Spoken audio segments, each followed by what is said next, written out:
കഴിഞ്ഞ ദിവസം വിജയ് അദ്ദേഹത്തിന്റെ സത്യപ്രതിജ്ഞ ചടങ്ങിൽ അദ്ദേഹം ധരിച്ച വസ്ത്രം ആരെങ്കിലും ശ്രദ്ധിച്ചിരുന്നോ?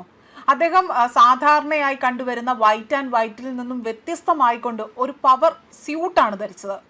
തമിഴക രാഷ്ട്രീയത്തിന്റെ പതിവ് വസ്ത്രധാരണത്തിന്റെ ചട്ടക്കൂടെല്ലാം തകർത്തെറിഞ്ഞുകൊണ്ടായിരുന്നു അദ്ദേഹം ആ വേദിയിലേക്ക് പ്രവേശിച്ചത്.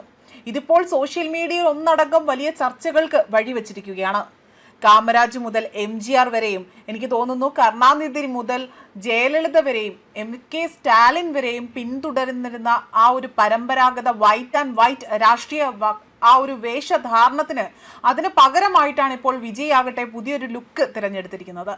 ചിട്ടയോടുകൂടി തന്നെ തയ്ച്ച കറുത്ത ഒരു സ്യൂട്ട് മാത്രമല്ല, ഒപ്പം തന്നെ അദ്ദേഹം ഇവിടെ കൊടുത്തിരിക്കുന്നത് ഒരു വെള്ള ഷർട്ടും കറുത്ത പാൻസുമായിരുന്നു.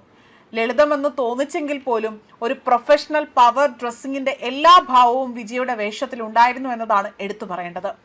രാഷ്ട്രീയ വേദികളിൽ പതിവായി തന്നെ കാണുന്ന പരമ്പരാഗത വേഷം ഒഴിവാക്കിക്കൊണ്ട് പുതിയ തലമുറയുടെ മാറ്റത്തെ ഉൾക്കൊള്ളുന്ന നേതാവെന്ന സന്ദേശമാണ് വിജയ് ഇവിടെ നൽകാൻ ശ്രമിച്ചതെന്ന വിലയിരുത്തലാണ് കൂടുതലായി തന്നെ ശക്തമാകുന്നത്. സോഷ്യൽ മീഡിയയിൽ വിജയുടെ ഈ ഒരു സ്റ്റൈൽ ഇതിനോടകം തന്നെ വൈറലായി മാറിയിട്ടുണ്ട്.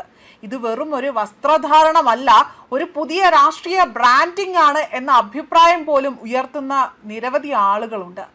വിജയ് എന്തിന് സ്യൂട്ട് തിരഞ്ഞെടുത്തു എന്നതിന് രാഷ്ട്രീയ നിരീക്ഷകർ പോലും അവരുടെ വീക്ഷണത്തിൽ നിന്നും പല രീതിയിലുള്ള കാരണങ്ങളാണ് നിരത്തുന്നത്. അതിൽ ഒന്നായി തന്നെ പറയുന്നത് പുതുതലമുറയുടെ പ്രതിനിധി എന്നതാണ്. തമിഴ്നാട്ടിലെ യുവജനതയുടെ വലിയൊരു വിഭാഗം വിജയുടെ ആരാധകരാണ്. പാരമ്പര്യത്തെക്കാൾ ഉപരിയായി തന്നെ ആധുനികതയെയും വേഗതയെയും ഇഷ്ടപ്പെടുന്ന ആ തലമുറയോട് സംവദിക്കാൻ ഒരു മോഡൽ വേഷം കൂടുതൽ അനുയോജ്യമാണ് എന്ന് അദ്ദേഹത്തിന് കരുതിയിട്ടുണ്ടാകാം എന്നതാണ് ഒരു വിലയിരുത്തൽ. മാത്രമല്ല, മറ്റൊന്നായി പറയുന്നത് ആഗോള കാഴ്ചപ്പാട്. തമിഴ്നാടിനെ ഒരു ആഗോള നിക്ഷേപ കേന്ദ്രമായും ആധുനിക നഗരമായും ഉയർത്താൻ ലക്ഷ്യമിടുന്ന ഒരു നേതാവിന്റെ ശരീരഭാഷയാണ് ഈ സ്യൂട്ടിലൂടെ തന്നെ പ്രകടമാകുന്നത്. ഇതൊരു കോർപ്പറേറ്റ് ഭരണാധികാരിയുടേതല്ല, മറിച്ചൊരു എക്സിക്യൂട്ടീവ് സ്റ്റൈലാണ് എന്നും ഇവിടെ പറയാൻ വിജയ് ജനങ്ങളോടായി തന്നെ ആഗ്രഹിക്കുന്നതിൻ്റെ ഒരു രീതിയായി തന്നെ ഇതിനെ കണക്കാക്കുന്നു. പിന്നൊന്ന്, പതിവ് പോലെ തന്നെ ഒരു വ്യത്യസ്തത. പതിവ് രാഷ്ട്രീയക്കാരെ പോലെ തന്നെ ഒരാളല്ല താൻ എന്ന് തെളിയിക്കാൻ വേണ്ടി അദ്ദേഹത്തിന് ലഭിച്ച ആദ്യത്തെ അവസരമായിരുന്നു സത്യപ്രതിജ്ഞാ ചടങ്ങ്. വസ്ത്രധാരണത്തിലൂടെ തന്നെ ആ വ്യത്യാസമുണ്ട് എന്ന് അടയാളപ്പെടുത്താൻ വേണ്ടിയാണ് അദ്ദേഹം ഇത്തരം ഒരു വേഷം തിരഞ്ഞെടുത്തതെന്നും ചില രാഷ്ട്രീയ നിരീക്ഷകർ ഇവിടെ അടയാളപ്പെടുത്തുന്നുണ്ട്. സമൂഹ മാധ്യമങ്ങളിൽ തരംഗം സൃഷ്ടിച്ചുകൊണ്ട് ചില ചിത്രങ്ങളും വീഡിയോകളും പുറത്തു വന്ന നിമിഷം തന്നെ അത് സമൂഹ മാധ്യമങ്ങളിലെല്ലാം തന്നെ വിജയുടെ സ്റ്റൈൽ എന്ന രീതിയിൽ വലിയ രീതിയിൽ ചർച്ചാ വിഷയമായി മാറുകയാണ്.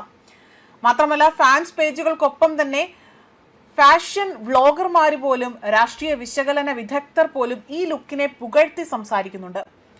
പരമ്പരാഗതമായി തന്നെ വലിയ രീതിയിൽ ഒരു മാറ്റം തന്നെയാണ് ഇവിടെ കൊണ്ടുവന്നിരിക്കുന്നത്. പാരമ്പര്യത്തെ നിഷേധിക്കുകയല്ല ഇവിടെ ചെയ്തിരിക്കുന്നത്, മറിച്ച് പുതിയൊരു ശൈലിയെ കൂടെ ചേർത്ത് പിടിക്കുകയാണ് വിജയ് ചെയ്തതെന്നതാണ് ഭൂരിഭാഗം പേരുടെയും അഭിപ്രായം. പലരും ഇതിനെ മോഡൽ പൊളിറ്റിക്കൽ സ്റ്റേറ്റ്മെന്റ് എന്ന് വിശേഷിപ്പിക്കുകയും ചെയ്തിട്ടുണ്ട്. വിജയുടെ സത്യപ്രതിജ്ഞാ ചടങ്ങ് ഇപ്പോൾ തമിഴ്നാട് രാഷ്ട്രീയത്തിലെ വലിയ ചർച്ചയായി മാറാൻ ഇതാണ് പ്രധാന കാരണമായി തന്നെ പറയുന്നത്.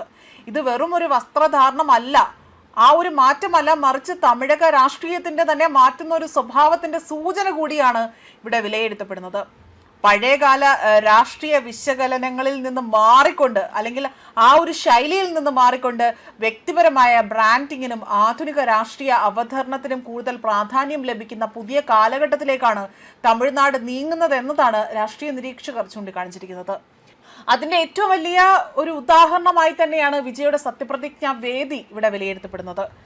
ഇമേജ് ബിൽഡിങ്ങിൽ അതീവ ശ്രദ്ധ പുലർത്തുന്ന വിജയ് തൻ്റെ രാഷ്ട്രീയ ജീവിതത്തിലെ ഏറ്റവും നിർണായകമായ ദിവസത്തിനായി തന്നെ തിരഞ്ഞെടുത്തത് കറുത്ത സ്യൂട്ടും പവർ ഡ്രസ്സിംഗ് ശൈലിയും അത് യാദൃച്ഛികമല്ല എന്ന് തന്നെയാണ് ഇവിടെ ഊട്ടിയുറപ്പിക്കുന്നത്.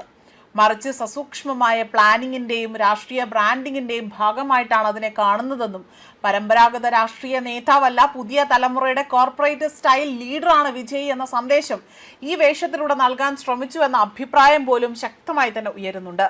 സോഷ്യൽ മീഡിയയിലും യുവാക്കൾക്കിടയിൽ പോലും വിജയുടെ ഈ പുതിയ രാഷ്ട്രീയ അവതരണം വലിയ സ്വീകാര്യത നേടുന്നു എന്നതാണ് എടുത്തു പറയേണ്ട മറ്റൊരു വസ്തുത.